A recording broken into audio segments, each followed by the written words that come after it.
ब्राह्मणी ग्रामपंचायतीच्या लोकनियुक्त सरपंच सौ सुवर्णताई सुरेशराव बाणकर, उपसरपंच महेंद्र काका तांबे, याचप्रमाणे ब्राह्मणीतील सर्व ग्रामस्थ यांच्या उपस्थितीमध्ये ब्राह्मणी गावातील संजय गांधी निराधार योजनेच्या लाभार्थ्यांची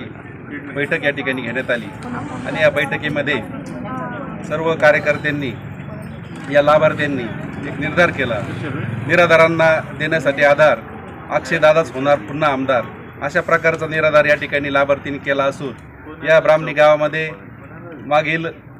काळामध्ये स्वर्गीय आमदार शिवाजीराव कर्डिले साहेब, त्याचप्रमाणे माजी खासदार सुजयदादा विखे पाटील यांच्या माध्यमातून मला अध्यक्षपदाची संधी मिळाली आणि या अध्यक्षपदाच्या काळामध्ये ब्राह्मणी गावातील सुमारे 300 लाभार्थ्यांना आम्ही संजय गांधी निराधार योजनेचा या ठिकाणी लाभ मिळवून दिला आहे। राहुरी तालुक्यामध्ये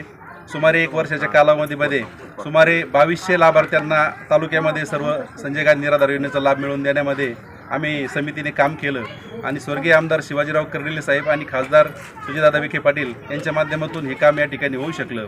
या ठिकाणी आज राहुरी विधानसभा पोटनिवडणुकीमध्ये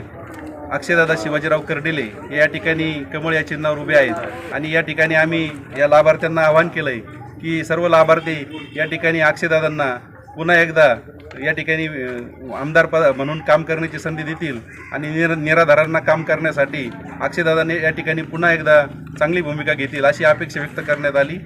धन्यवाद। कैलासवासी शिवाजीराव कर्डिले साहेब आणि सुजयदादा यांच्या मार्गदर्शनाखाली संजय गांधी निराधार योजनेचे अध्यक्ष आदरणीय विनीतजी धसाळ यांनी 300 लाभार्थ्यांना लाभ मिळवून दिला आहे आणि हा वैयक्तिक लाभ या विनीतजी अध्यक्ष असल्यामुळं सर्व कागदपत्राची पूर्तता करून सर्वांना लाभ मिळवून दिलेला आहे। त्यामुळे अक्षयदादांना आदरणीय स्वर्गीय शिवाजीराव कर्डिले यांचे अधुरे राहिलेले तालुक्याचे स्वप्न पूर्ण करण्यासाठी 1 नंबरचं कमळाचं बटन दाबून प्रचंड मताने विजयी करावं अशी विनंती करतो। जय श्रीराम।